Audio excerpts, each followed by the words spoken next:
Assalamualaikum hurmatli mijozlar.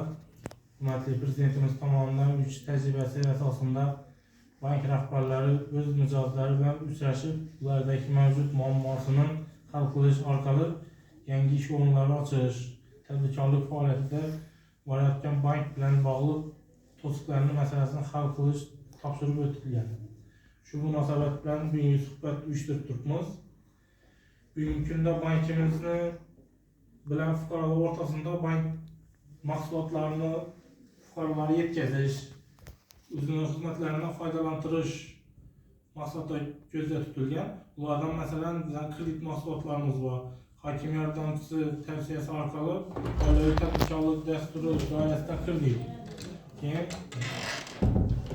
17 millionlik o'zimizni band etgan fuqarolarga biznesga birinchi qadam kreditlarimiz bu 27%dan 2 yil muddatga beriladi. Moliyaviy ommabop inklyuziv kreditlarimiz bor. Moliyaviy ko'mak 100 milliongacha bo'lgan kreditlarimiz bor. 6 oy imtiyoz davri bilan 36 oy muddatga beriladi garov evazini.